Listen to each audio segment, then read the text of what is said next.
Да, с какой целью вы поехали в автопробег, да еще с ребенком? Ну, не совсем удобно, наверное, да ведь? Но что-то, наверное, очень важное вас подвигло на этот поступок.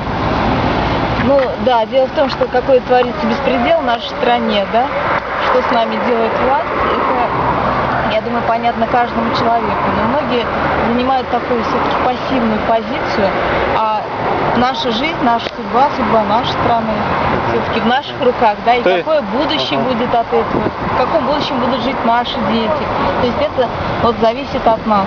И мы вот этим автопробегом хотим действительно защитить такого уникального человека, как Светлана Михайловна Пионова, который действительно народный лидер. Я вот сейчас хочу обратиться ко всем пользователям интернета, да, которые будут смотреть этот ролик, что действительно это тот человек, за кем нужно и стоит идти.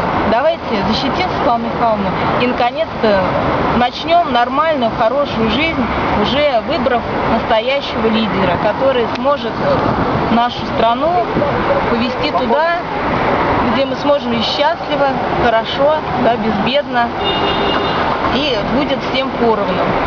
Спасибо.